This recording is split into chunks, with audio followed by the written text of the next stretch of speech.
Hello, everybody. How are you all?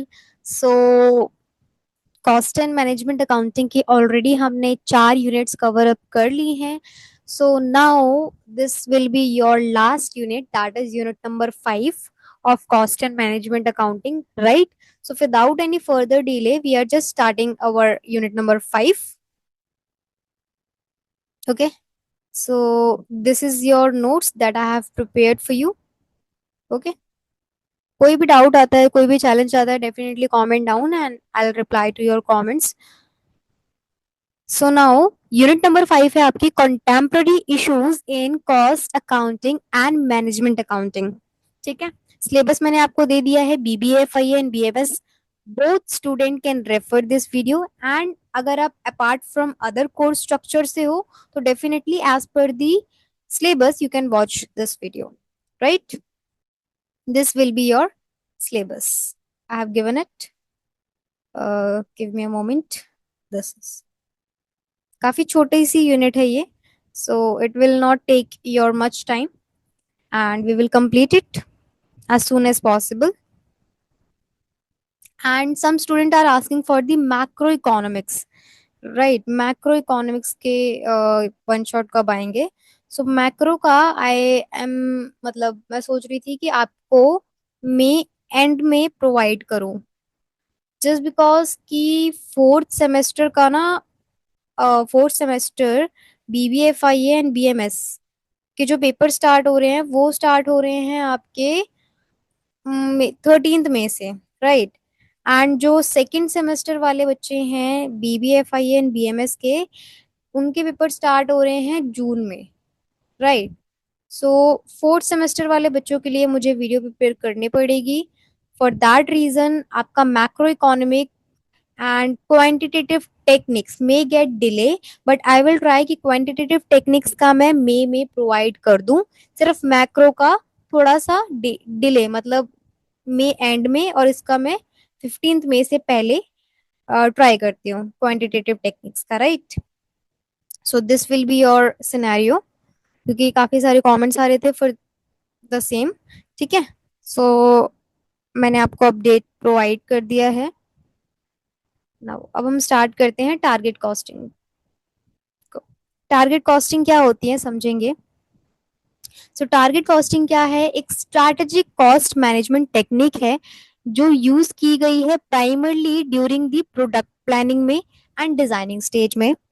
Unlike traditional cost approaches where cost is determined and then a selling price is added, target costing starts with the market price and works backward to determine the maximum cost that can be incurred to achieve a desired profit. अब समझो, जब भी हम एक product बनाते हैं ना तो उसका एक लाइफ साइकिल होता है. लाइफ साइकिल कह लो, स्टेजेस कह लो, जिसमें आपका सबसे पहले क्या होगा कि रॉ मटेरियल परचेज करोगे. इसके बाद वो फर्दर स्टेप्स में वो प्रोड्यूस होता चले जाएगा. ठीक है, फिर उसका प्रोडक्शन करोगे. ठीक है, अब ये जो प्रोडक्शन के जो स्टेप्स होते हैं ना आपके, यहाँ पे यहाँ पे कॉस्ट को कम करना है. ठीक है, कॉस्ट को रिड्यूस करना है, एज पर दी सेलिंग प्राइस आपको लेकर आना है. ठीक है, इसी को हम टारगेट कॉस्टिंग कहते हैं. नहीं समझ में आया दोबारा से समझ लो, मैं बताती हूँ इन अ क्लियर वर्ड्स. एक मिनट, देखो, दो चीजें बताई गई हैं. एक तो आपकी ट्रेडिशनल कॉस्ट बताई गई है. ट्रेडिशनल कॉस्ट में देखो क्या करते हैं हम. ट्रेडिशनल कॉस्ट में सपोज आपने एक पेन बनाया है. ठीक है, पेन बनाया है, आपने कुछ भी नहीं सोचा कि इसकी कॉस्ट क्या आएगी, कितनी नहीं आएगी, आपको कोई मतलब नहीं है. आपने प्रोडक्शन किया एक पेन का, और इसकी टोटल कॉस्ट जो निकल के आई है ना, वो निकल के आई है कितनी? 10 रुपीज. अब आपने सोचा कि मेरा टोटल प्रोडक्शन का टोटल कॉस्ट इस प्रोडक्ट को बनाने में 10 रुपए की आई है. अब मैं इसमें अपना प्रॉफिट मार्जिन क्या रखूंगा? प्रॉफिट मार्जिन मैं इसमें रखती हूँ, सपोज मैं 2 रुपीज का अपना प्रॉफिट मार्जिन रखती हूँ. ठीक है, ये मेरा हो गया प्रॉफिट. अब देखो, ये जो मैंने एडिशनली अपना प्रॉफिट मार्जिन को ऐड किया है, कॉस्ट प्राइस में, इसी को हम कहते हैं ट्रेडिशनल कॉस्टिंग। ठीक है, traditional cost approach. Okay, this will be your final selling price. इसमें क्या कर रहे हैं हम, कॉस्ट प्लस प्राइसिंग कर रहे हैं जो हम रख रहे हैं। So this will be your traditional cost. वहीं अगर हम टारगेट कॉस्टिंग की बात करेंगे, टारगेट कॉस्टिंग की बात करेंगे तो टारगेट कॉस्टिंग में क्या होगा, यहाँ पे आपका क्या होगा, सेलिंग प्राइस के बेस्ड पे आप अपनी टारगेट कॉस्ट को डिसाइड करोगे। यहाँ पे क्या हो रहा था, यहाँ पे पहले आपकी टोटल कॉस्ट निकल के आएगी, इसके बाद फिर आप सेलिंग प्राइस पे फोकस करोगे। लेकिन इसमें क्या है, पहले ही आप सेलिंग प्राइस डिसाइड करके चल लेते हो, देन आप उसको कॉस्ट को कट डाउन करके सेलिंग प्राइस से मीट करते हो। अब क्लियर हुआ, अब तो हो गया होगा क्लियर। ठीक है, अब सपोज आपने देखा मार्केट प्राइस के अकॉर्डिंग मार्केट में एक पेन है, ठीक है, जेल पेन है जिसका प्राइस चल रहा है, आ, मान लो 10 रुपीज चल रहा है। ठीक है, अब आपने डिसाइड कर लिया कि मुझे ना 1 रुपए सस्ता बेचना है मार्केट से, 9 रुपीज का मैं ये पेन बेचूंगा। ठीक है, अब आपको क्या करना है, टोटल कॉस्ट आपको कैसे भी करके आपको प्रॉफिट मार्जिन प्लस आपकी जो कॉस्टिंग निकल के आएगी वो इस प्राइस से मीट होनी चाहिए। ठीक है, आपको टोटल कॉस्ट ऐसे निकालना है कि उसमें प्रॉफिट मार्जिन भी हो, कॉस्टिंग भी इंक्लूड हो, तब वो 9 रुपीज सेलिंग प्राइस आपका आ रहा हो। ऐसा तो है नहीं कि आप 9 रुपीज की कॉस्टिंग लगाओगे, 9 रुपीज में बेच दोगे, कुछ तो प्रॉफिट भी रखोगे। अगर मैं आपको बहुत अच्छा एग्जांपल दूं तो जैसे टाटा की जो नैनो कार थी, ठीक है, नैनो जो कार थी, अब उनके ओनर ने सोचा कि मैं एक कार बनाऊंगा कार बनाऊंगा जिसकी प्राइस में क्या रखूंगा, 1 लाख रुपीज रखूंगा, 1 लाख रुपीज रखूंगा। उनको नहीं पता कितनी कॉस्ट आनी है नहीं आनी है, उन्होंने जस्ट एक अजम्पशन लगाया कि मैं 1 लाख रुपीज एक टाटा नैनो करके एक कार है, मैं इसको लॉन्च करूंगा एंड इसकी प्राइसिंग में 1 लाख रखूंगा।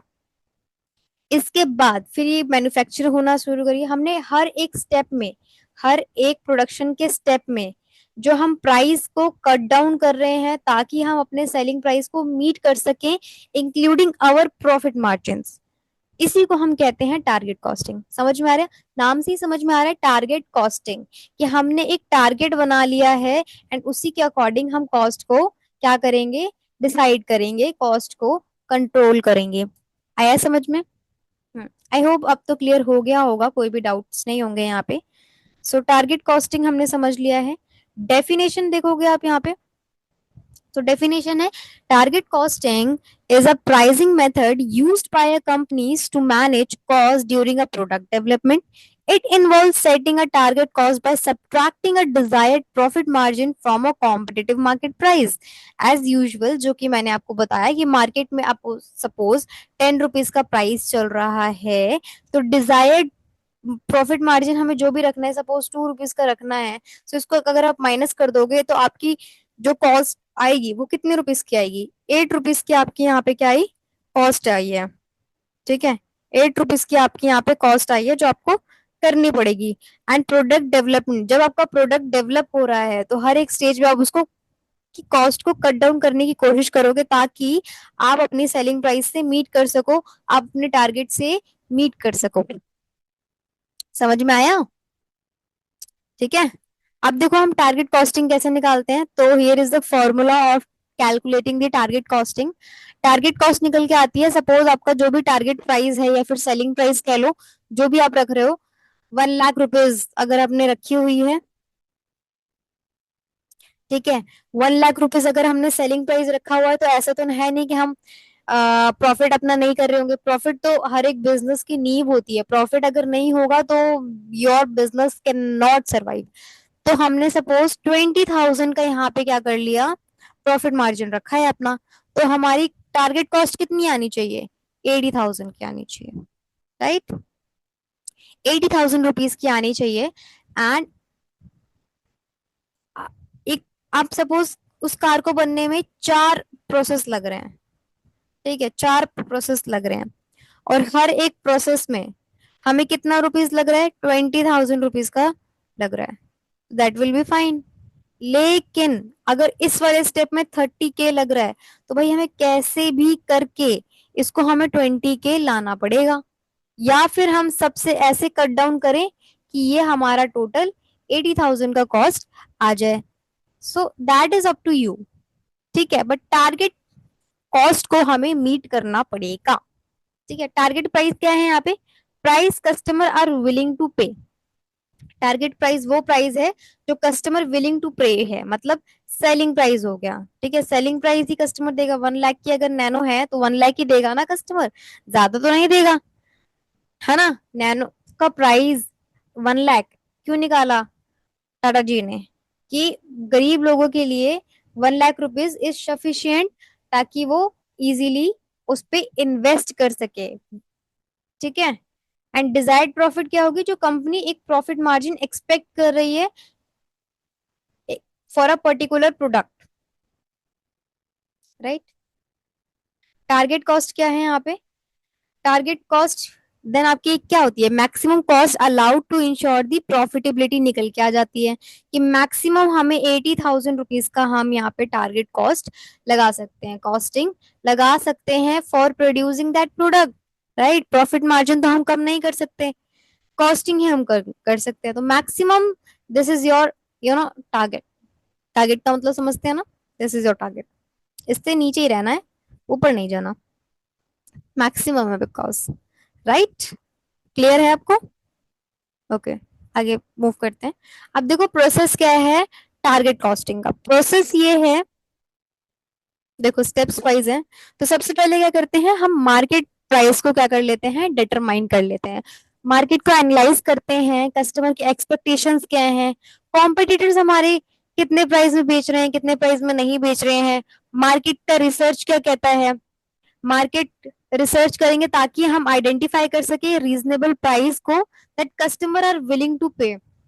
अब टाटा नैनो जब निकली थी, लॉन्च हुई थी, तो डेफिनेटली सम रिसर्च वर्क करे होंगे उनके ओनर ने, कि हमारी जो नॉर्मल कार है वो 4 lakhs की मिलती है। ठीक है, सपोज करो 4 lakhs की मिलती है, बट वहीं वहीं अगर किसी मिडिल क्लास बंदे को लेना है, कार लेनी है सपोज, ठीक है, but 4 lakh rupees is much much much more than their capabilities. So उन्होंने मार्केट का रिसर्च किया, कॉम्पिटिटर्स को देखा, ठीक है, पब्लिक्स को समझने की कोशिश करी, एंड देन फिर उसने उन्होंने प्राइस डिसाइड किया कि मैं 1 लाख रुपीज रखूंगा, बिकॉज 1 लाख रुपीज सफिशियंट है, एंड मिडिल क्लास इजीली उसको अफोर्ड कर सकता है, राइट। उन्होंने बेसिकली नीड्स पे फोकस किया था रेदर देन कि मैं बहुत ज्यादा प्रॉफिट कमाऊंगा। चाहते तो वो भी 2 lakhs 3 lakhs 10 lakhs कर सकते थे। अब सपोज एमजी की गाड़ी आ रही है, देखोगे तो बहुत छोटी सी गाड़ी है एमजी की, and it will cost you around I guess 10 to 20 lakhs, I guess. मेरे को मतलब प्राइस तो नहीं पता है, बट इट इज जस्ट, मतलब साइज अगर आप देखोगे ना तो नैनो की जितनी ही है, राइट, बट प्राइस का डिफरेंस देखो, वो ही सेम चीज। मतलब अब देखो फीचर्स का तो मुझे नहीं पता, बट अगर मैं साइज वाइज कंपैरिजन करूं एंड उसके वाइज कंपैरिजन करूं, तो 10 लाख रुपीज की कार एंड 1 लाख रुपीज की कार में डिफरेंस बहुत ज्यादा है, राइट। कुछ फीचर्स मैं मान सकती हूँ कि स्पीड ज्यादा होगी and all the things, but मेरे अकॉर्डिंग तो,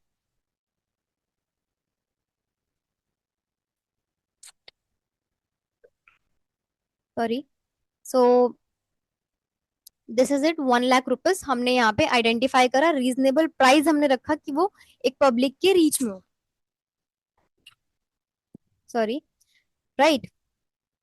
and customer willing to pay हो, कस्टमर कोई भी प्रॉब्लम ना हो पे करने में, ऐसे प्राइस को आपको चूज करना है। ऐसा नहीं रखना कि आपने बहुत ज्यादा प्राइस रख दिया है एंड वो आपके की कस्टमर की रीच से बाहर जा रहा हो, राइट। इसके बाद क्या करना है आपको?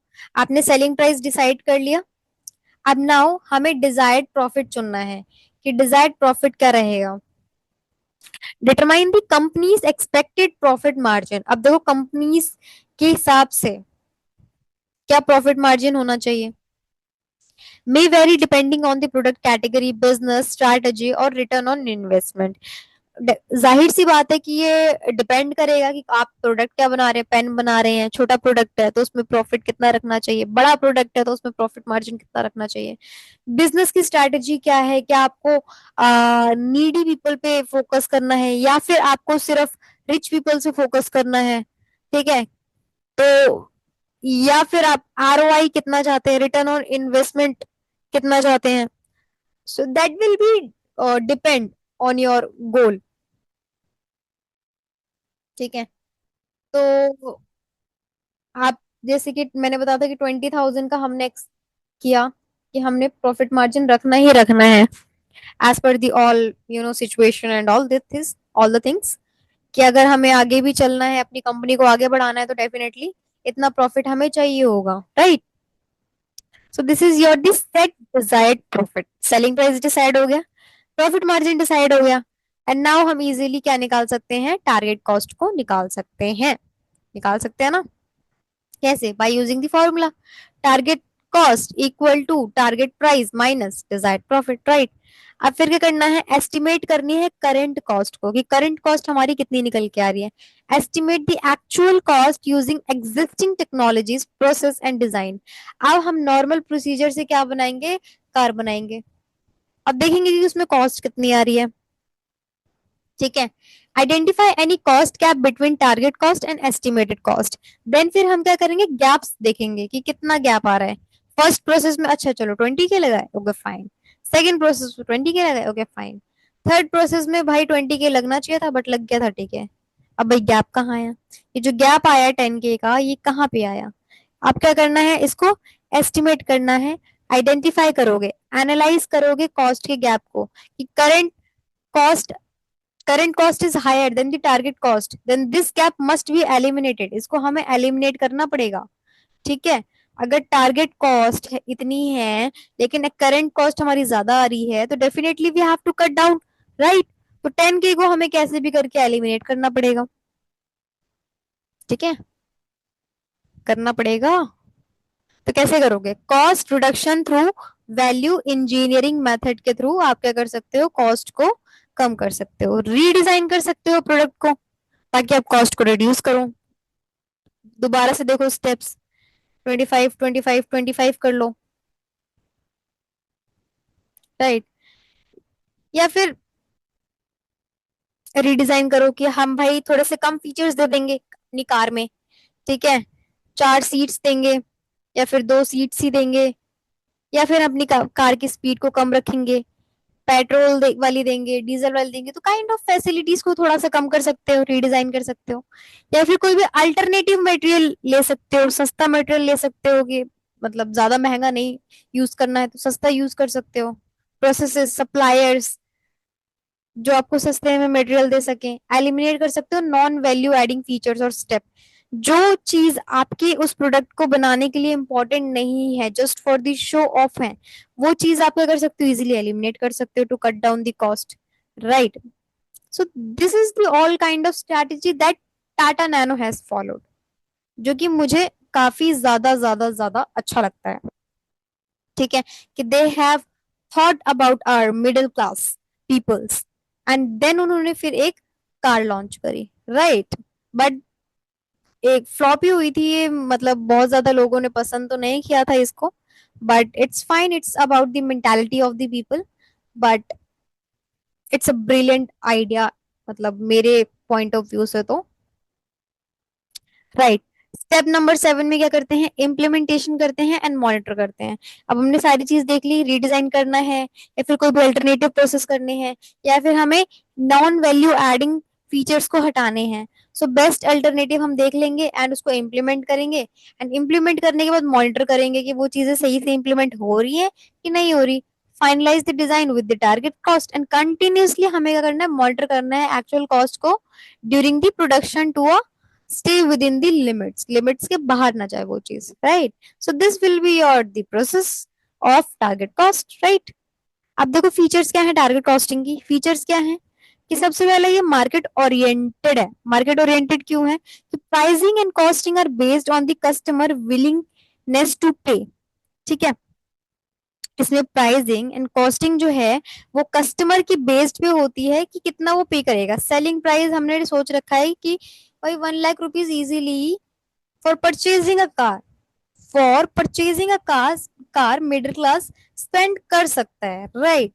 सो उसके बेसिस पे हमने क्या करा, फर्दर प्रोसेस को डिसाइड करा, कॉस्टिंग को डिसाइड करा। सो ये मार्केट ओरिएंटेड है, मार्केट में क्या चल रहा है।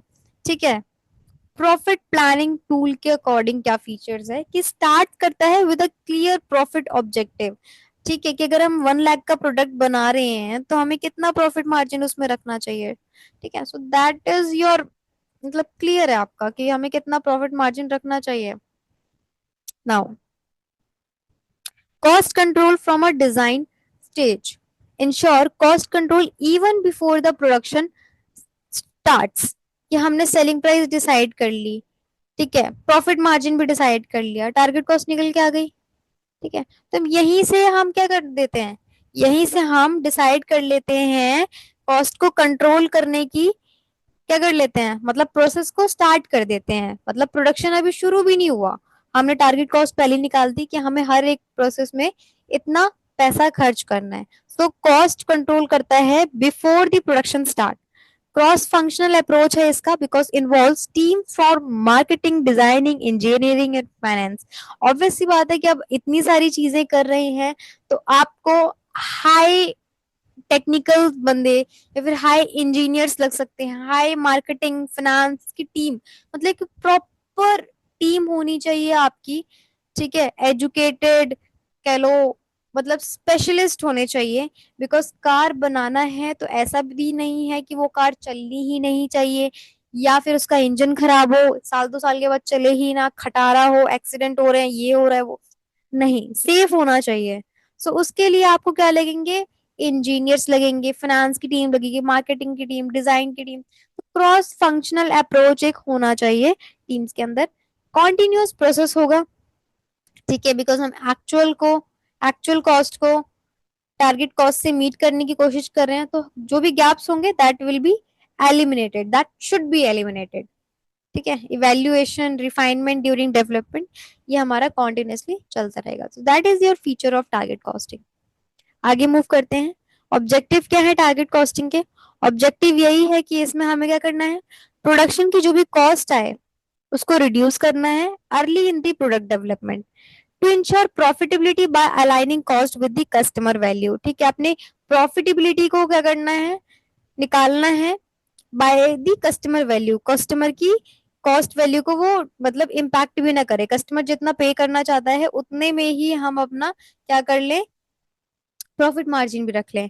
To stay competitive by meeting और beating the market price. And इसी की वजह से हम क्या कर पाते हैं, बीट कर पाते हैं मार्केट में कि अरे टाटा ने तो नैनो की कार लॉन्च कर दी 1 लाख रुपीज में, and what we are doing, we are just providing a car starting price of 4 lakhs।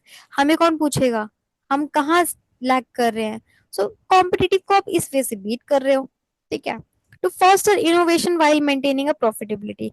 ठीक है, इनोवेशन कर पाते हो आप, नई नई चीजें इनोवेट कर पा रहे हैं, ठीक है, bye maintaining a profitability, right. This is your objective. Now advantage क्या है यहाँ पे, एडवांटेज ये है कि कस्टमर फोकस रहता है इसमें, aligns product cost with the customer expectation and market की ट्रेंड के हिसाब से रहता है। प्रॉफिट का प्रोटेक्शन रहता है बिकॉज प्रॉफिट भी हम ensure that profit is built into the product from the beginning. हम बिगनिंग में ही सोच लेते हैं कितना हमें प्रॉफिट चाहिए, कितना हमें कॉस्ट रखना है। ठीक है, तो प्रॉफिट का प्रोटेक्शन रहता है, प्रॉफिट हमारा हैम्पर नहीं होना चाहिए। ओके, इसके बाद है हमारा कॉस्ट एफिशिएंसी, जिसमें हम एंकरेज करते हैं अर्ली स्टेज कॉस्ट कंट्रोल को, ताकि क्या हो, वेस्टेज को हमारा हम रिड्यूस कर सके। हम पहले सोच के चलते हैं भाई कि हमारा कॉस्ट इतना आना चाहिए। सो जाहिर सी बात है जो हमारे प्रोसेस है वो अगर एफिशिएंट नहीं है तो definitely we will remove it, right. Cross functional coordination होता है हमारा यहाँ पे। ठीक है, डिफरेंट डिपार्टमेंट के बीच में अच्छा कम्युनिकेशन चाहिए, फाइनेंस का मार्केटिंग से अच्छा कोऑर्डिनेशन होना चाहिए, मार्केटिंग का प्रोडक्शन से होना चाहिए, like this. Support competitive pricing को सपोर्ट करता है, बिकॉज मार्केट शेयर के थ्रू हम एफिशिएंट प्राइसिंग रख पाते हैं। ठीक है, मार्केट को एनालाइज करते हैं तभी तो हमें एक पता चलता है कि मार्केट का सिनेरियो क्या चल रहा है, अभी क्या चीज डिमांड में है, कितना प्राइस चल रहा है प्रोडक्ट का, हमें कितने में अभी क्या चीज करनी चाहिए। सो that is the supports competitive pricing. ठीक है, ठीक है। सो नाउ आगे चलते हैं हम।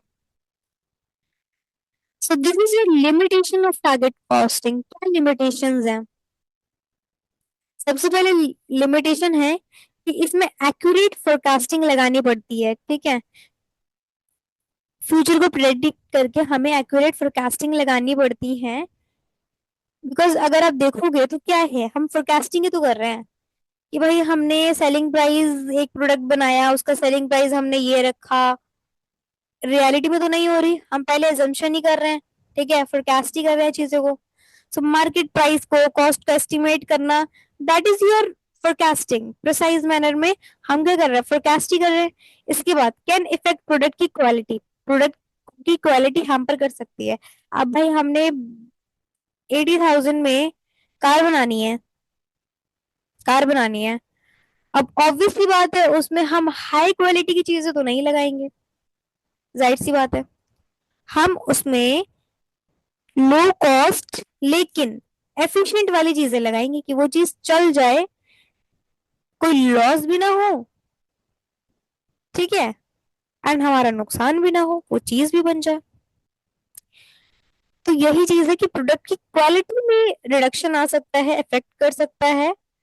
ठीक है, so that will be considered as one of the limitation of your target costing।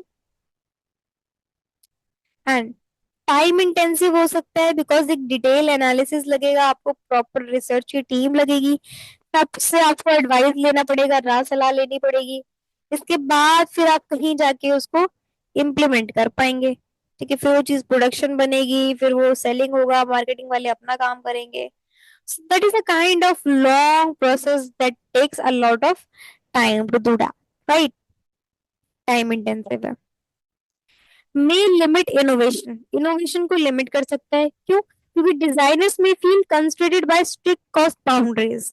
ठीक है, लिमिट कर सकता है इनोवेशन को कि भाई हमें, जो डिजाइनर है उनको तो हमने दे दिया कॉस्ट की 20K में आपको, 80K में आपको एक कार बनानी है। ठीक है, सो इतना कम प्राइस में दे ऑल्सो फील फ्रस्ट्रेटेड कि भाई क्या दे दिया हमें, इतने प्राइस में क्या होता है, 20,000 की तो हमारी सीट ही लगनी है, ये हो है वो है।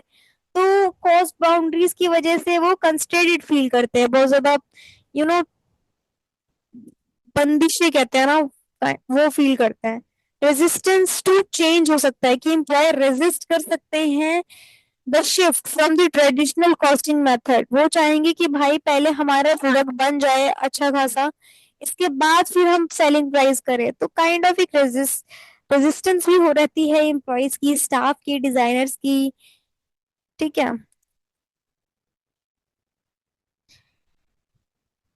Okay. So this is all your limitation of target costing. अब देखते हैं हमारे एग्जांपल्स। इमेजिन करते हैं एक कंपनी है जो क्या कर रही है, लॉन्च कर रही है, न्यू वायरलेस स्पीकर लॉन्च कर रही है, जिसका एस्टिमेटेड मार्केट प्राइस क्या है बेस्ड ऑन द कंपटीशन, भाई 5,000 का है। ठीक है, ये हमारा क्या है, मार्केट का प्राइस चल रहा है। डिजायर्ड प्रॉफिट मार्जिन क्या है हमारा, 20% ऑफ सेलिंग प्राइस होना चाहिए, जो कि आपका क्या आ रहा है, 1,000 रुपीज आ रहा है। तो टारगेट कॉस्ट क्या निकल के आएगी, 5,000 माइनस 1,000, 4,000 की आपकी टारगेट कॉस्टिंग निकल के आ गई। अपना इसी में आपको प्रोडक्शन करना है। ठीक है, सो कुछ मुश्किल तो नहीं लगा आपको टारगेट कॉस्टिंग में, आई होप समझ में आ गया होगा, कुछ ऐसा कुछ टेक्निकल तो नहीं था यहाँ पे, right? So, however, if the current product design leads to an estimated cost like 4,500 की अगर हमें कॉस्ट आ गई स्पीकर बनाने में, वायरलेस स्पीकर बनाने में, then the company must eliminate the cap of 500 rupees. या तो उसको रीडिजाइन करेंगी, या फिर लोअर कॉस्ट मटेरियल यूज करेगी, या फिर आउटसोर्स करेगी प्रोसेस को। आउटसोर्स क्या होता है, अगर आपने पढ़ा होगा कि जैसे अमेरिका है, और बहुत सारे प्रोडक्ट ना अपने प्रोसेसेस को आउटसोर्स करता है चाइना से। ठीक है, मैन्युफैक्चर करवाता है चाइना से। क्यों? क्योंकि अगर वो अपने देश में उसको मैन्युफैक्चर करवाएगा तो उसकी लेबर कॉस्ट बहुत ज्यादा लग जाती है। सो फॉर दैट रीजन वो क्या करता है, वो उस चीज को आउटसोर्स कर लेता है, उस सर्विस को आउटसोर्स करवा लेता है, मैन्युफैक्चर वो आउटसोर्स से करवा लेता है। इसके बाद जो भी डिजाइनिंग टेम्पलेटिंग ये सब करनी है वो खुद कर लेती है। So that is your outsourcing. Optimise करना सप्लाई की, सप्लाई चेन को। So that is your so that is your way to control the to fill the gap. After this action, the cost is reduced 3,950, achieving the target cost. यहाँ पे हमने क्या कर लिया, इतनी सारी चीजें करने के बाद आपकी कॉस्ट कितनी आ गई, 3,950 आ गई, एंड हमने अचीव कर लिया टारगेट कॉस्ट को, राइट। नाउ सो नेक्स्ट है हमारा target costing and traditional costing के बीच में डिफरेंस क्या होता है। अभी तक जितना हमने पढ़ा है ना, वहां से क्लियर तो हो गया होगा आपको कि टारगेट कॉस्टिंग क्या होती है और ट्रेडिशनल कॉस्टिंग क्या होती है। स्टिल मैंने आपके लिए डिफरेंस रखा है ताकि अगर स्टिल अगर आपको कोई डाउट होता है तो definitely you will work out. Okay. Criteria mention है जिस बेस पे हमने इसको डिफरेंशिएट करा है, target costing traditional costing. Approach क्या है, टारगेट कॉस्टिंग की अप्रोच होती है प्राइस लेट पे। ठीक है, प्राइस लेट पे हम बात करते हैं। एंड ट्रेडिशनल कॉस्टिंग में क्या होती है, कॉस्ट लेट के ऊपर होती है।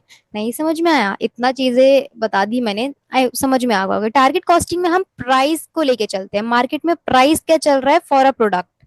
एंड ट्रेडिशनल कॉस्टिंग में हम क्या करते हैं कि हम पहले प्रोडक्ट बना लेते हैं, इसकी कॉस्ट को एस्टिमेट होने देते हैं, जितनी कॉस्ट आती है इसके बाद हम जो भी प्रॉफिट आता है प्लस करके उसको हम फाइनल कॉस्ट में कन्वर्ट कर देते हैं। That is cost control.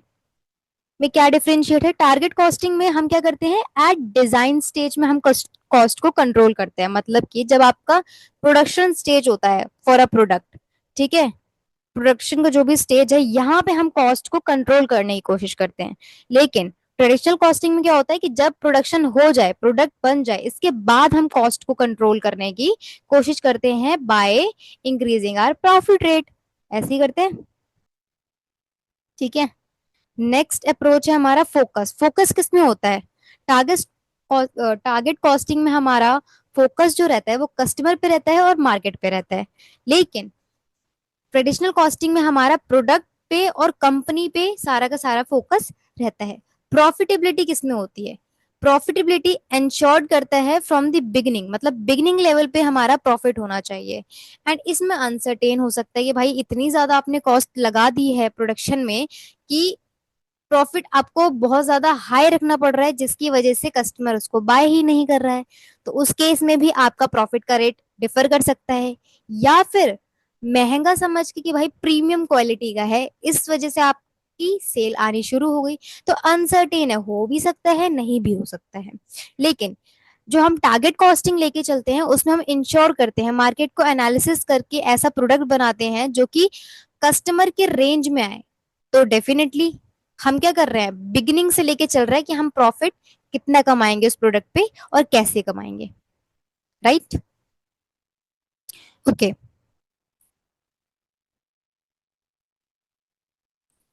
Okay.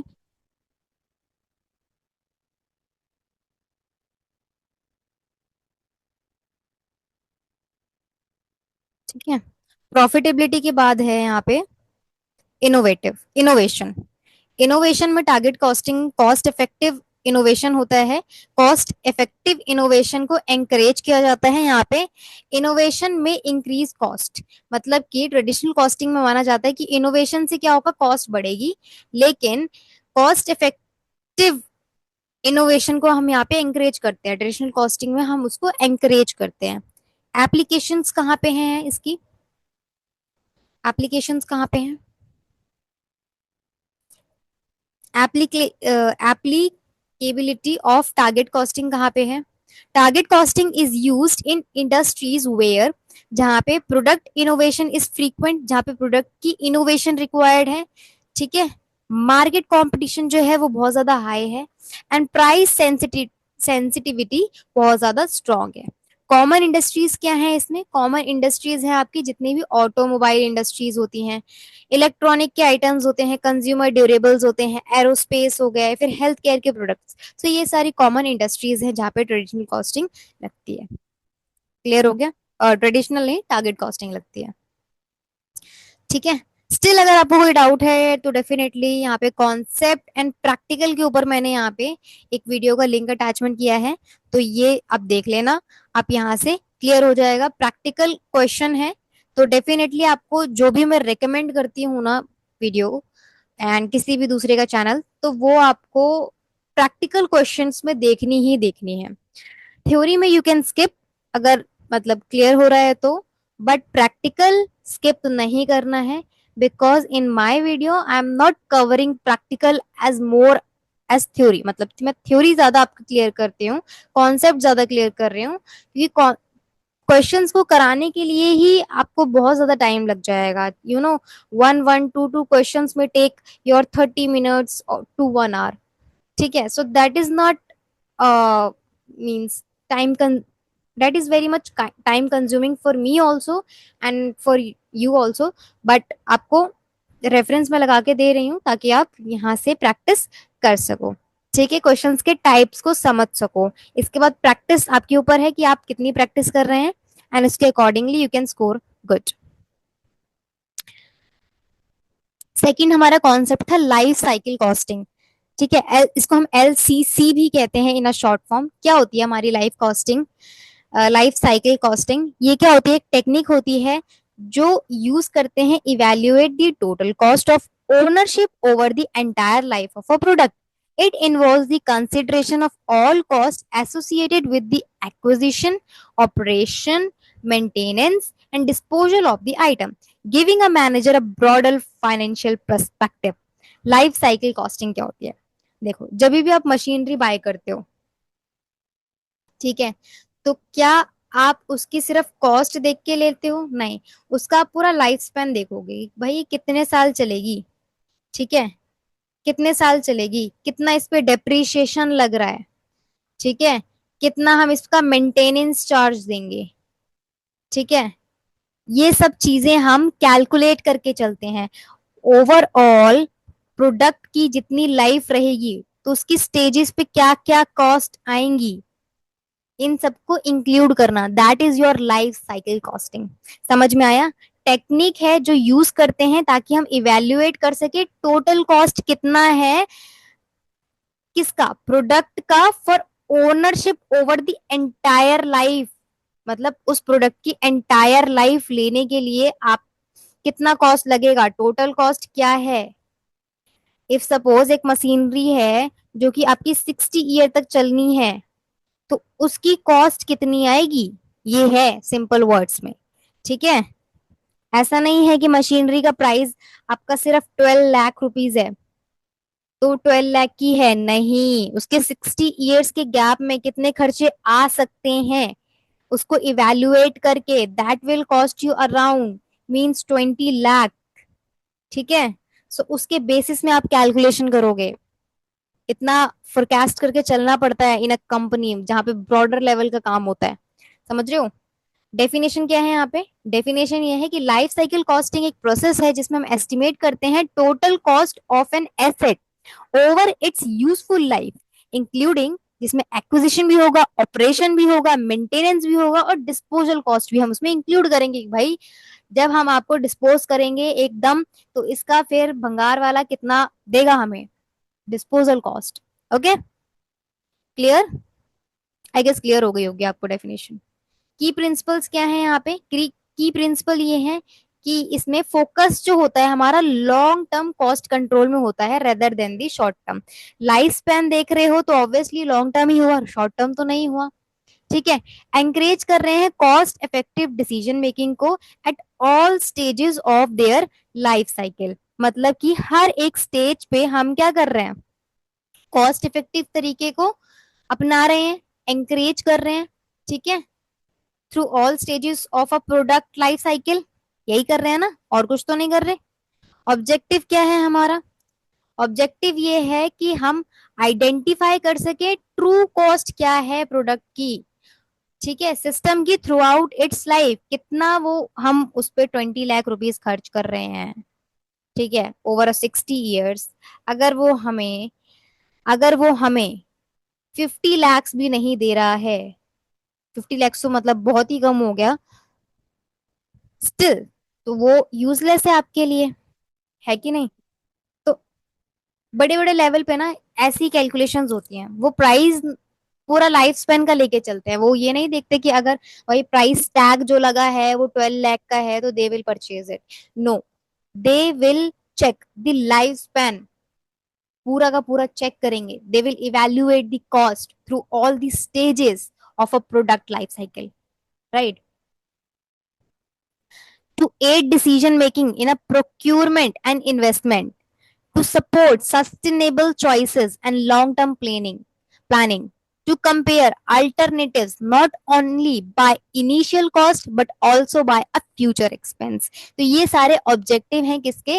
LCC के। सबसे पहले ट्रू कॉस्ट को आइडेंटिफाई करना, डिसीजन मेकिंग करना, सस्टेनेबल चॉइस रखना, ठीक है, एंड अल्टरनेटिव्स को हमेशा रखना, इनिशियल लेवल पे भी एंड फ्यूचर पे भी। इसके बाद की कंपोनेंट्स क्या हैं यहाँ पे? की कंपोनेंट्स क्या है? 4 मेजर कॉस्ट फेसेस हैं यहाँ पे एलसीसी के। क्या है?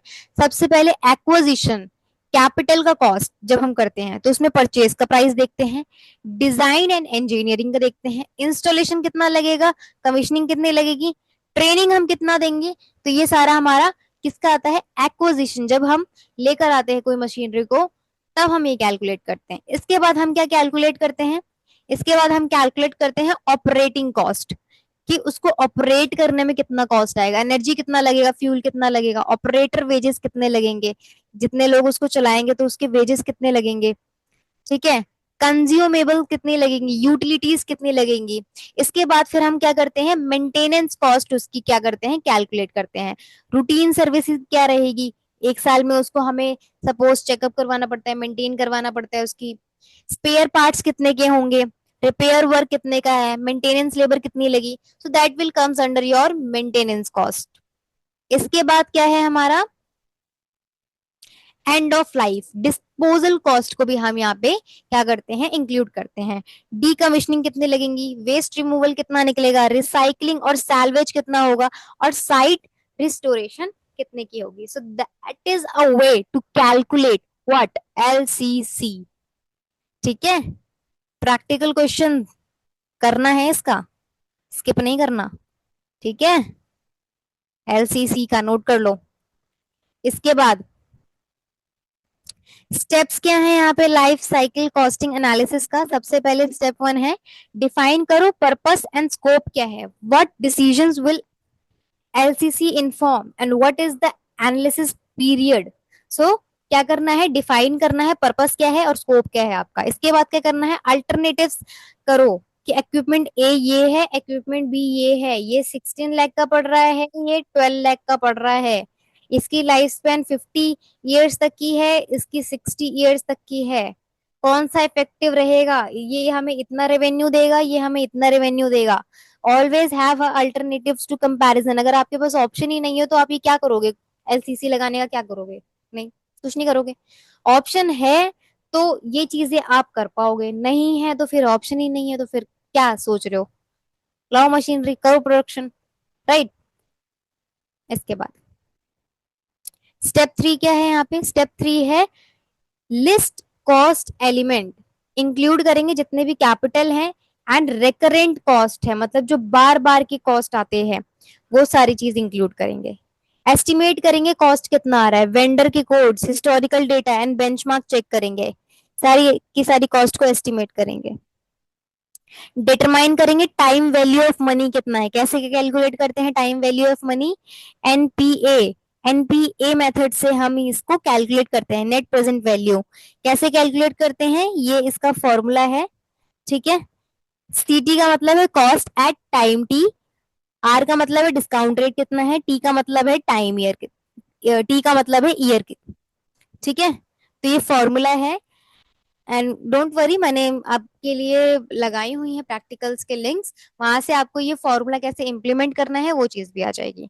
इसके बाद स्टेप 6 में क्या करेंगे, हम एनालाइज करेंगे एंड कंपेयर करेंगे कि कौन सा हमें लोएस्ट लाइफ साइकिल कॉस्ट पे वो चीज पड़ रही है।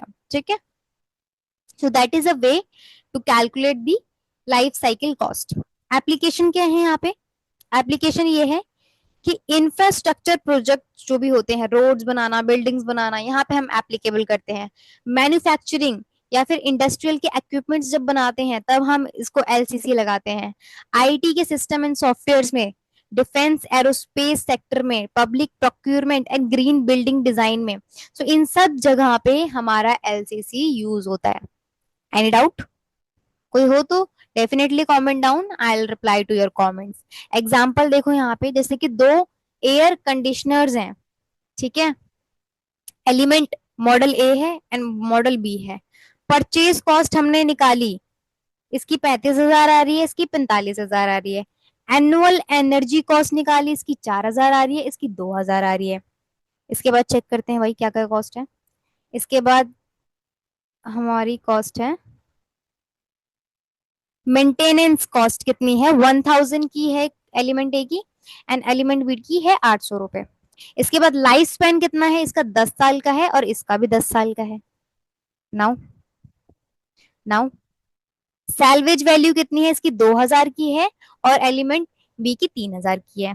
नाउ जब एलसीसी मॉडल लगाओगे with discounting, we can calculate the total cost over 10 years and see that the model B, despite being a costlier upfront, may be cheaper in the long run due to lower running and maintenance cost. So ये क्या कह रहा है कि element B का cost अगर आप देखोगे ना, कितना है परचेज कॉस्ट, कितना है, 45,000 की पड़ रही है, लेकिन मॉडल है हमें 35,000 का पड़ रहा है। बट लेकिन जो इसके खर्चे हैं आगे के, वो इतने ज्यादा पड़ रहे हैं हमें, ठीक है, वो हमें ज्यादा महंगा पड़ रहा है। लेकिन अगर हम एक बार वन टाइम इन्वेस्टमेंट कर लेते हैं 45,000 के, इसके बाद लेकिन जो हम कॉस्ट हमारी आ रही है वो मच चीपर है एज कंपैरिजन टू एलिमेंट ए। सो यही चीज हम समझाने की यहाँ पे कोशिश कर रहे हैं कि जरूरी नहीं है जो चीज दिख रही हो वो वैसी ही हो। Like this you can implement the LCC model, right? LCC vs traditional costing, I don't think so कि आपको मुझे बताना पड़ेगा, बिकॉज मेरे एंड से तो कॉन्सेप्ट्स बहुत अच्छे से डिलीवर हो रहे हैं।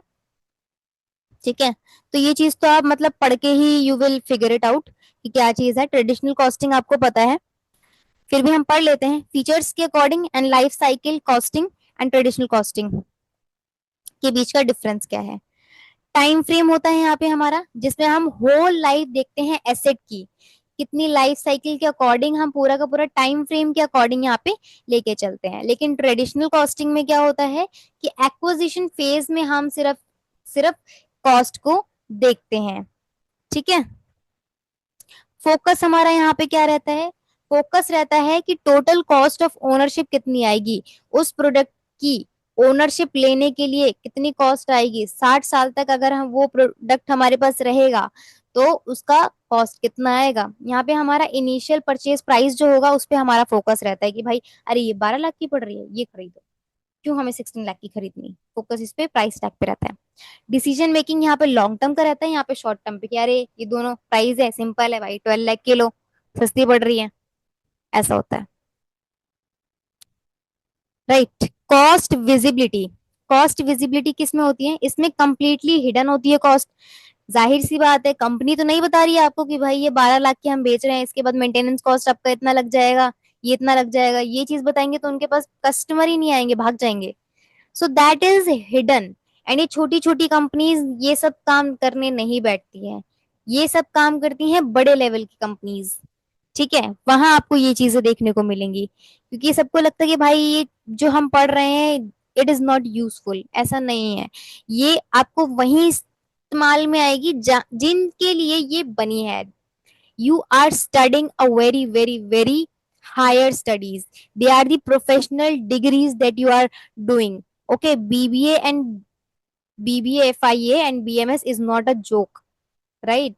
It is a very very very good and professional degree, so please complete it with all your sincere attention.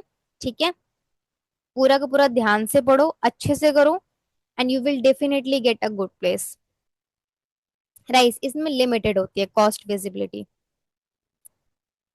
Role क्या होता है? Role in sustainability and green procurement में क्या रोल होता है कि एलसीसी ना प्रमोट करता है एनवायरमेंटली रिस्पॉन्सिबल डिसीजन लेने में। क्यों? क्योंकि हम प्रोडक्ट में डिस्पोजल इनकम भी ऐड करते हैं, राइट? कि जब हम उस मशीनरी को डिस्पोज करेंगे तो हम उसके एक एक पार्ट्स को चेक कर रहे हैं कि भाई ये चीज यहाँ पे यूज हो जाएगी, ये चीज यहाँ पे यूज हो जाएगी। हम उसको ऐसे पैक नहीं रहे हैं। ठीक है, क्या हो रहा है? एंकरेज कर रहे हैं एनर्जी एफिशिएंट सिस्टम को, हेल्प कर रहे हैं मिनिमाइजिंग द एनवायरमेंटल इम्पैक्ट को, सपोर्ट कर रहे हैं कि लॉन्ग टर्म वैल्यू दे और शॉर्ट टर्म की सेविंग्स हो over the short term savings. ये नहीं कि हम भाई अभी हमने 2000 बजा लिया, फ्यूचर में हमने 6K लुटा दिया, नहीं भाई। We are supporting a long term valuable saving, right? Limitations क्या है यहाँ पे? अब देखो, जो चीज पॉजिटिव होती है उसकी लिमिटेशंस भी होती है, we all know that. Plus है तो माइनस भी है। सो लिमिटेशंस क्या है कि यहाँ पे कॉम्प्लेक्स डेटा कलेक्शन होता है एंड एस्टिमेशन होती है कि भाई इतनी चीजें, इतनी चिक चिक चिक चिक चिक चिक चिक चिक, बहुत सारा डेटा कलेक्ट करना पड़ेगा। एंड इसको एस्टिमेट नॉर्मल बंदा तो नहीं कर सकता, definitely we will hire somebody who is specialist of that data to calculate data analytics, you know, जो कर रहे हैं बच्चे डेटा एनालिटिक्स का course, you will get hired to precised इसको अच्छे मैनर में प्रेजेंट करने के लिए, कॉम्प्लेक्स डेटा कलेक्शन करने के लिए, एस्टिमेट करो उसको, चार्ट्स के फॉर्म में लाओ। डिफिकल्ट होता है प्रेडिक्ट करना फ्यूचर की कॉस्ट को, इन्फ्लेशन देखते हैं, टेक चैलेंजेस देखते हैं, सब्जेक्टिव एजम्पशंस लगाते हैं, मे अफेक्ट एक्यूरेसी। आप कैसे नहीं कि एजम्पशन आपने कुछ भी लगा दिया, नहीं भाई, एक्यूरेट सी होनी चाहिए। ऐसा नहीं है अब देखो ये सारी चीजें प्रेडिक्शन के बेसिस पे होती है, वी ऑल नो दैट कि ये सब चीजें प्रेडिक्शन के बेसिस पे होती हैं। बट ऐसा तो नहीं है कि आप किसी भी बेसिस पे प्रिडिक्शन कर दोगे, नहीं। That will be systematic manner पे आप उसका प्रिडिक्शन होना चाहिए। ठीक है, require expertise in financial and technical analysis, तो एक्सपर्टीज चाहिए होंगे आपको। ठीक है, एडवांटेज क्या है? एडवांटेज ये है कि प्रमोट करता है कॉस्ट इफेक्टिव इन्वेस्टमेंट को, एंड ट्रांसपेरेंट बजटिंग रहती है आपकी, लॉन्ग टर्म ऑपरेशनल कॉस्ट बचाते हो, आप रिड्यूस करते हो, एंड हेल्प करते हो एसेट मैनेजमेंट प्लानिंग में, एंकरेज करते हैं सस्टेनेबिलिटी को एंड एफिशिएंसी को। तो ये आपके क्या है, क्या है, ये आपके एडवांटेजेस हैं। लिमिटेशंस पढ़ लिए, एडवांटेजेस भी पढ़ लिए, सारी चीजें पढ़ ली। इसके बाद क्या है हमारा? इसके बाद है practical and concept. So this is the practical questions on life cycle that you can practice. मैंने ज्यादा लिंक्स नहीं लगाए हैं आपको, टू बी वेरी प्रिसाइज, जिससे आप स्कोर कर सको। You can survive as per my channel BBA FIA and BMS survivors, you are the survivors, right? So you can easily survive by watching this lecture, and definitely जब आप follow कर लेते हो सारी चीजें, प्रैक्टिस कर लेते हो, तो definitely you will score a very very very good, right? And definitely comment करिए कैसे आपको अच्छे लगते हैं, हेल्पफुल है भी लेक्चर कि नहीं है। सो बताइए, मैं पढ़ती हूँ कमेंट्स, तो definitely I love to read जैसे जैसे आपके कमेंट्स आते हैं। That is fabulous, I am very very very much thankful to you, right? So चलिए अब बात करते हैं क्वालिटी कॉस्टिंग के बारे में। क्या होती है quality costing? So quality costing होती है, refers to the process of measuring the cost associated with ensuring quality in product or services, as well as the cost of failing to meet quality standard. It is also known as cost of quality. So जैसे कि आपको नाम से ही पता चल रहा होगा कि हम यहाँ पे किस चीज की बात कर रहे हैं, क्वालिटी की बात कर रहे हैं। किसकी क्वालिटी? किसकी क्वालिटी? प्रोडक्ट की क्वालिटी। अब हमें पता है कि जो भी हाई क्वालिटी की चीजें होती है ना, वो थोड़ी सी महंगी मिलती हैं आपको, राइट? सो इसकी भी कॉस्ट डिसाइड होती होगी। यही आपकी कॉस्ट की क्वालिटी है। कॉस्ट क्वालिटी क्या है? एक प्रोसेस है जिसमें हम मेजर करते हैं कॉस्ट, कॉस्ट जो एसोसिएटेड है विद इंश्योरिंग क्वालिटी, किसमें? प्रोडक्ट में या फिर किसी सर्विस में, as well as the cost of failing to meet quality standard, as well as अगर हम कॉस्ट को मीट नहीं कर पा रहे हैं to meet the quality standard, तो वो चीज भी हम इसमें इंक्लूड करेंगे, कॉस्ट फेलिंग कितनी है। It is also known as cost of quality. ठीक है, क्वालिटी कॉस्टिंग को हम कॉस्ट ऑफ क्वालिटी भी कहते हैं। Easy. It helps organization to understand how much they are spending on quality related activities and where improvements can reduce overall cost. ठीक है, so definitely organisation को हेल्पफुल मिलता है कॉस्ट ऑफ क्वालिटी से, कि कितना वो स्पेंड कर रहे हैं इस पे और कितना उनको फायदा मिल रहा है, कितना वो लॉस में जा रहे हैं, कितना उनको इम्प्रूवमेंट करने की जरूरत है, कितना उनको कॉस्ट को कट डाउन करने की जरूरत है। तो these all decisions are taken by such estimation. Objective क्या है? ऑब्जेक्टिव यही है कि हम इससे क्या कर पाते हैं, आइडेंटिफाई करते हैं एरिया जहां पे क्वालिटी इंप्रूवमेंट की नीड है, जहां पे हम क्वालिटी को और ज्यादा बेहतर कर सकते हैं with a minimum cost. Monitor कर सकते हैं कॉस्ट के ट्रेंड को related to quality efforts, evaluate the effectiveness of quality management system, reduce करना waste, waste defects and rework को। ठीक है, जो भी वेस्ट निकल रहा है, डिफेक्ट्स निकल रहा है, उसको क्या कर सके हम रीवर्क में ला सकें, इंप्रूव करना ओवरऑल प्रॉफिटेबिलिटी को। So these are the objective of what, quality costing. I hope it is clear to you. Okay, so we are just moving further. Classifications क्या है किसके, क्वालिटी कॉस्टिंग के? तो बेसिकली 4 मेजर कैटेगरीज में ये divide है।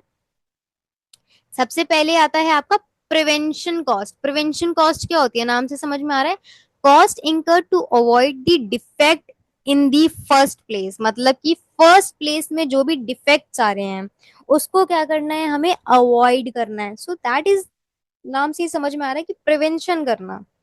Example क्या है? एग्जाम्पल क्या है कि क्वालिटी ट्रेनिंग देना, प्रोसेस की प्लानिंग करना भाई अच्छे से, क्वालिटी इंप्रूवमेंट प्रोग्राम्स चलाने, इक्विपमेंट्स कैलिब्रेशन करने, सप्लायर कैपेबिलिटी असेसमेंट करना। So these are the example where we can do to prevent the cost. ठीक है, सो फर्स्ट लेवल पे कोई प्रोडक्ट की क्वालिटी की वजह से कुछ रिजेक्ट ना हो कोई प्रोडक्ट, सो यहां से हम इस चीज को प्रिवेंट कर सकते हैं। ठीक है, सेकंड आता है हमारा अप्रेजल कॉस्ट। अप्रेजल कॉस्ट क्या होती है? वो कॉस्ट जो एसोसिएट होती है with measuring and monitoring activity to ensure quality. ठीक है, वो कॉस्ट जो एसोसिएट होती है किसमें, मेजर करने में एंड मॉनिटर करने में एक्टिविटी, जो इंश्योर किसको करती है, क्वालिटी को इंश्योर करती है, उसको हम अप्रेजल कॉस्ट कहते हैं। एग्जाम्पल देखोगे तो जब हम इंस्पेक्शन करते हैं, ठीक है, इंस्पेक्शन करते हैं, टेस्टिंग करते हैं, उसको क्वालिटी ऑडिट्स करते हैं, कैलिब्रेशन ऑफ मेजरमेंट इक्विपमेंट्स करते हैं, क्वालिटी की रिव्यू करते हैं। ठीक है, so then your appraisal cost आती है वहां पे। ठीक है, वहां पे कट डाउन कर सकते हैं। इसके बाद आती है आपकी इंटरनल फेलर कॉस्ट आती है, वो कॉस्ट जो रिजल्ट करती है resulting from defects found before the product reaches the customer. मतलब कि कस्टमर को यहाँ से अप्रूव हो गया, यहाँ से भी अप्रूव हो गया, अब भाई कस्टमर के हाथों में पहुंचने से पहले जो डिफेक्ट होता है उसी को बोलते हैं इंटरनल फेलर कॉस्ट। एग्जाम्पल जैसे कि रीवर्क होना या फिर री इंस्पेक्शन होना, स्क्रैप निकालना, स्पॉइलेज निकलना, down time due to quality issue होना, investigation of root causes. So these are the examples of the internal failure cost, right. इसके बाद एक्सटर्नल फेलर कॉस्ट, वो कॉस्ट जो इंकर होती है when a defective product reaches the customer. मतलब यहाँ पे क्या हो रहा है कि भाई यहाँ से भी अप्रूव हो गया, यहाँ से भी अप्रूव हो गया, डिलीवर हो गया कस्टमर को। अब ये कस्टमर ने जब प्रोडक्ट को रिसीव किया तो उसके पास क्या हुआ कि गलत आया, मतलब कि ये रास्ते में कहीं खराब हुआ है। इंटरनली तो सब कुछ ओके था, ये रास्ते में कहीं खराब हुआ है। सो बट कस्टमर तो क्लेम करेगा कि भाई प्रोडक्ट इतनी जल्दी खराब हो रहा है, you are giving a guarantee of 2 years, whatever whatever whatever. So example यहाँ पे वारंटी क्लेम्स होते हैं, ठीक है, प्रोडक्ट रिकॉल्स होते हैं। जो भी प्रोडक्ट में दिक्कत आती है तो कंपनी आस्किंग कि भाई आप यहाँ पे दीजिए, हम we are just looking for it. Loss of customer goodwill, ठीक है, कस्टमर की गुडविल हैम्पर होती है कि भाई इस कंपनी पे ट्रस्ट नहीं करने लायक है। लीगल लाइबिलिटीज होती हैं, फील्ड सर्विस एंड रिपेयर्स होते हैं। These are the example to cut down the cost, right. So ये सब चीजें हैं to cut down the cost of quality, quality के बेसिस पे। एग्जाम्पल क्या है क्वालिटी कॉस्टिंग के? तो quality cost category and amount लिखा है, जैसे कि prevention, at a prevention level पे हमने 25,000 करें, इसके बाद अप्रेजल पे हमने 35,000 का खर्च किया, इंटरनल फेलियर पे हमने 45,000 का देखा, एंड एक्सटर्नल फेलियर पे हमने 60,000 का देखा। इसके बाद टोटल जो कॉस्ट ऑफ क्वालिटी निकल के आ रही है वो क्या निकल के आ रही है? वो निकल के आ रही है 1,65,000। सो ये जो एनालिसिस है ये शो करता है कि कंपनी को स्पेंड करने पड़ेगा most on the failure cost, most on the failure cost which suggest need a strong prevention and appraisal measure. मतलब कि 1,65,000 को कंपनी को क्या समझ में आ रहा है कि काइंड ऑफ क्या है, ये फेलर है।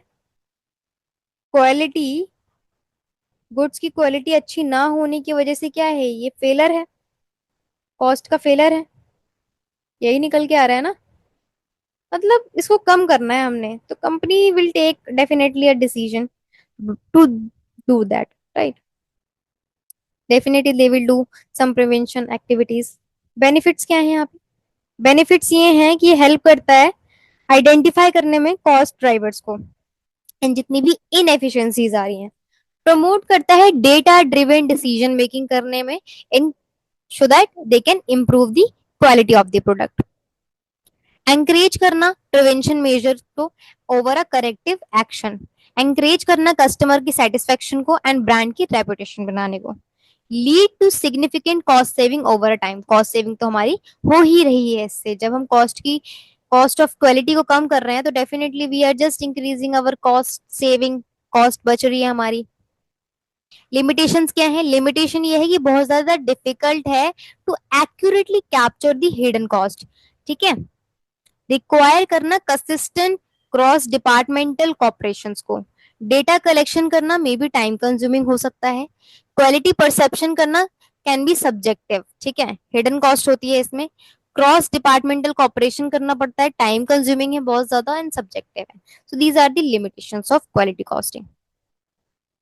आई होप नोट्स में तो आपको कोई दिक्कत नहीं आती। अगर नहीं आती है तो बताइए, मतलब लिख दीजिए कि मैम नहीं आती है मुझे नोट्स में कोई दिक्कत, एंड कुछ भी इम्प्रूवमेंट का पॉइंट्स लग रहा है नोट्स में कि नहीं मैम, मतलब बहुत शॉर्ट में बनाइए, लॉन्ग नहीं बनाइए। क्योंकि अर्लियर मैंने क्या करे थे कि आपका ना पूरे सब्जेक्ट के ऊपर वन शॉट बनाया था, लाइक माइक्रो इकोनॉमिक्स को मैंने इन अ 2 hours वी हैव कंप्लीटेड। उसमें बहुत शॉर्ट शॉर्ट में हमने जो भी प्रिसाइज टॉपिक्स है उसमें डिस्कशन किया था। बट ये जो मैं आपको सीएमए की मैंने पूरी प्लेलिस्ट बनाई है, it is very very detailed. इससे ज्यादा डिटेल्ड तो आपको मिलेगा ही नहीं, and as per the syllabus of BBFIA and BMS of what, of DU, Delhi university, right. बहुत ज्यादा प्रिसाइज में है, बहुत ज्यादा इजी है। रिलेशनशिप क्या है क्वालिटी में एंड कॉस्ट में? क्या रिलेशनशिप है कि जब भी हम हायर प्रिवेंशन रखते हैं, फिर अप्रेजल रखते हैं, एफर्ट्स हम ज्यादा डालते हैं, tend to reduce the failure cost, failure cost हमारी क्या होती है, कम होती है, ठीक है। And investing in quality up front lead to lower total CO की in the long run. Invest करना क्वालिटी को अपफ्रंट करने के लिए, ताकि हम क्या कर सके, लोअर कर सके कॉस्ट ऑफ क्वालिटी को in the long run. There is a balance point beyond which is extra spending on prevention and appraisal yields in diminishing returns। ठीक है, तो एक बैलेंस पॉइंट आता है हमारा यहाँ पे ठीक है। So these are the relationship between quality and cost.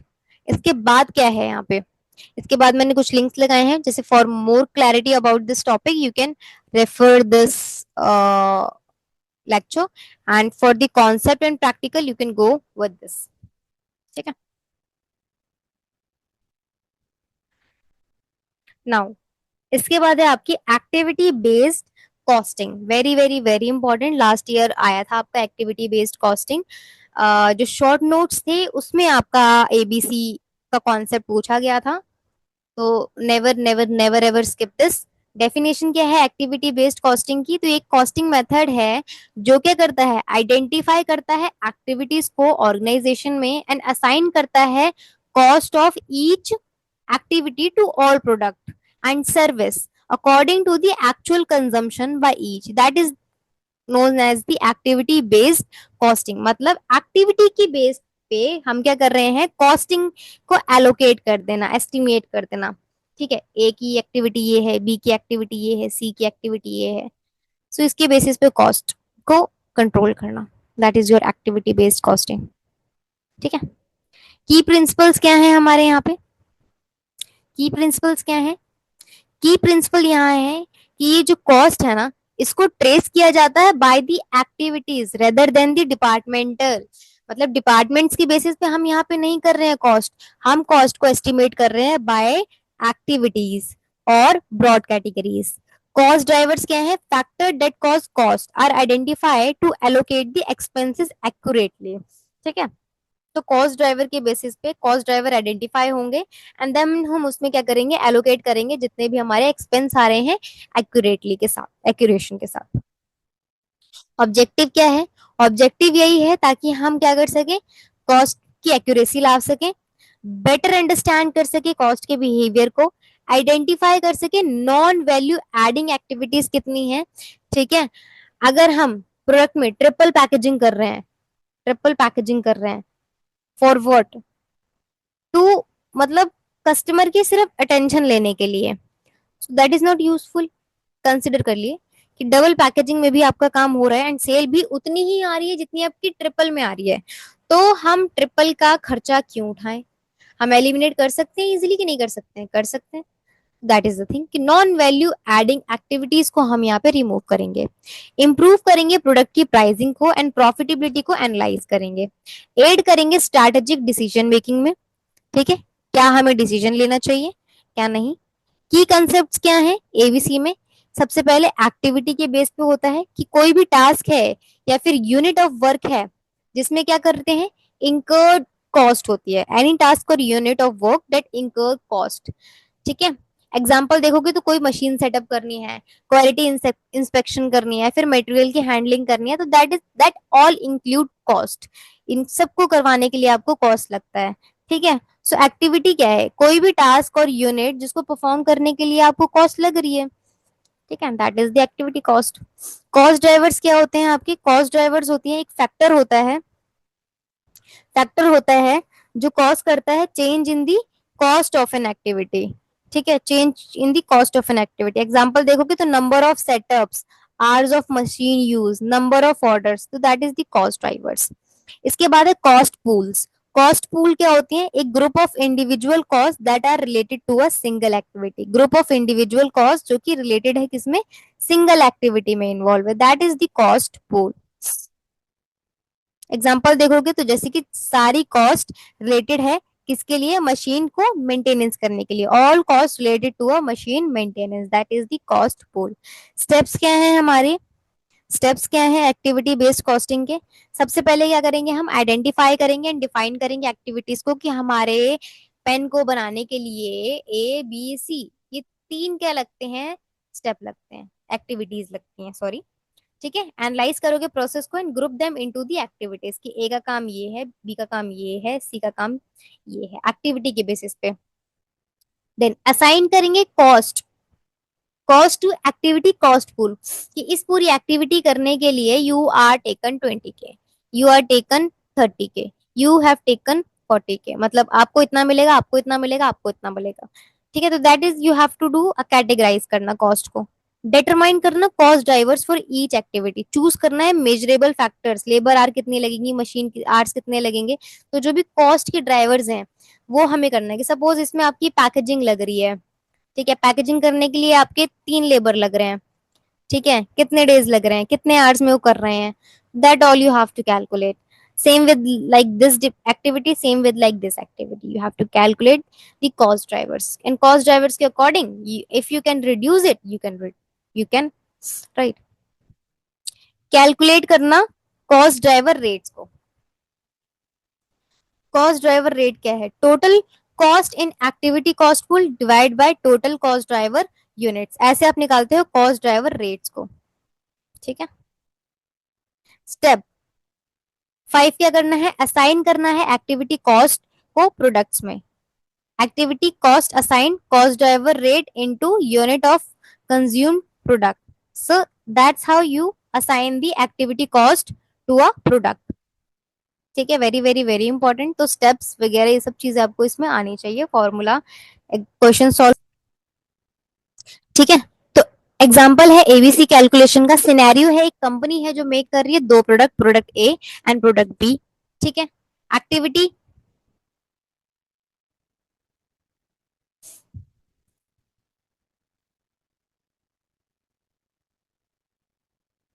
ठीक है, एक्टिविटी मशीन सेटअप कर रही है, कॉस्ट पुल कितना आ रहा है, 50,000 का आ रहा है, cost driver number of setups के बेसिस पे है जो कि 10 एंड 5 है। इसके बाद क्वालिटी ऑफ इंस्पेक्शन है 30,000 का, एंड कॉस्ट ड्राइवर है नंबर ऑफ इंस्पेक्शन कितने हैं, 20 एंड 10 है, so that you all have given. इसके बाद कैसे निकालना है, सबसे पहले आपको क्या निकालना है, कॉस्ट ड्राइवर रेट्स निकालने हैं। Cost driver of rate setup का निकाल लोगे और इंस्पेक्शन का निकाल लोगे बाय यूजिंग दी फॉर्मूला जो हमने ऊपर यूज किया था।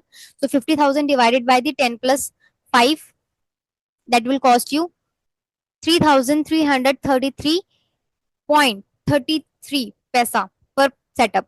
इंस्पेक्शन का सेम निकालोगे, 1,000 पर इंस्पेक्शन आ रहा है।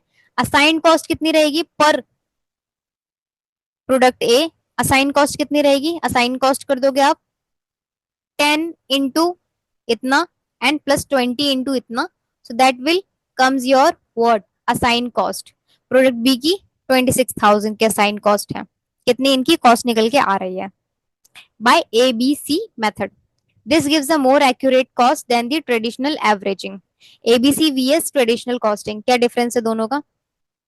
बेसिस ऑफ एलोकेशन क्या है यहाँ पे एबीसी में और ट्रेडिशनल में, एलोकेशन का बेसिस ये है कि एबीसी में हम एक्टिविटी एंड कॉस्ट ड्राइवर के अकॉर्डिंग कॉस्ट को डिवाइड करते हैं, एलोकेट करते हैं, एंड ट्रेडिशनल में हम क्या करते थे, वॉल्यूम बेस्ड के अकॉर्डिंग हम क्या करें, कॉस्ट को एलोकेट करते थे कि भाई लेबर ने इतना काम किया, लाइक दिस। एक्यूरेसी इसमें किस में हाई रहती है, एबीसी कॉस्टिंग में हाई रहती है एंड ट्रेडिशनल में लो रहती है एक्यूरेसी। कॉम्प्लेक्सिटी किस में ज्यादा होती है, ज्यादा कॉम्प्लेक्स होता है एबीसी कॉस्टिंग, एंड ये सिंपलर होता है कि भाई चलो 8 घंटे काम करिए labour, you have given this much amount, like this. Now best suited for, ठीक है, बेस्ट सूट कहाँ करेगा, एबीसी मेथड वहीं सूट करेगा जहां पे मल्टी प्रोडक्ट होते हैं या फिर कॉम्प्लेक्स कंपनीज होती हैं, ठीक है। लेकिन ट्रेडिशनल कॉस्टिंग कहाँ चलेगी, जहाँ पे सिंपल प्रोडक्शन एनवायरमेंट्स होते हैं, नथिंग चिक चिक कुछ नहीं, मतलब सिंपल प्रोडक्शन है, easily they are doing it. Benefits क्या है एबीसी के, कि एक्यूरेट प्रोडक्ट कॉस्टिंग निकल के आती है, बेटर इंसाइट्स मिलते हैं ओवरहेड्स के, इंप्रूव करता है डिसीजन मेकिंग को, हेल्प करता है, आइडेंटिफाई करता है अनप्रॉफिटेबल प्रोडक्ट्स को, एड्स करता है कॉस्ट के कंट्रोल करने में एंड प्रोसेस को इंप्रूव करने में। सेम विद दैट लिमिटेशंस क्या होती हैं, लिमिटेशंस ये होती हैं कि डेटा कलेक्शन में हेल्प करता है, can be time consuming, implementation is costly and complex होता है, not always suitable for small form के लिए सूटेबल नहीं है, मे रिक्वायर सॉफ्टवेयर टूल्स लग सकते हैं, एंड एक्सपर्ट नॉलेज आपको प्रोवाइड करनी पड़ेगी to your team, and you have to hire the specialist of that, right. Applications कहाँ पे हैं, कहाँ पे एप्लीकेबल है ये एबीसी, एप्लीकेशंस में जहाँ पे प्रोडक्ट प्राइसिंग एंड प्रॉफिटेबिलिटी हो, बजटिंग एंड फोरकास्टिंग हो, कस्टमर प्रॉफिटेबिलिटी एनालिसिस हो, सर्विस इंडस्ट्री कॉस्ट एनालिसिस हो, and health care education and government costing में ये सारी एबीसी चीज लगाई जाती है। प्रैक्टिकल क्वेश्चन इसके जरूर जरूर जरूर आते हैं, तो डेफिनेटली करके जाइए, कॉन्सेप्ट सोचा जाता है, प्रैक्टिकल क्वेश्चंस गिवन है। ठीक है, दोनों वीडियो है, दोनों आपको देखनी है। कंपैरिजन देख लो of the four costing method. So that is मतलब प्रिसाइज मैनर में लिख दिया है, टारगेट कॉस्टिंग का फोकस किस पे है, प्राइमरी गोल क्या है, की एप्लीकेशन स्टेजेस क्या है। So that you can read, just read करोगे you will clear by this. Okay, so thank you everyone for watching this lecture, and please please please comment down कि कैसा लगा आपको। This is your last unit of the cost and management accounting. ठीक है, तो ये पूरा का पूरा हमने cost and management accounting complete कर लिया है। ठीक है, of both BBA FIA and BMS students. I hope you will do excel in your examination, आपका एग्जामिनेशन बहुत बहुत अच्छा जाएगा। अभी आपके एग्जामिनेशन आने वाले हैं, so all the best and prepare well. All the best, bye bye.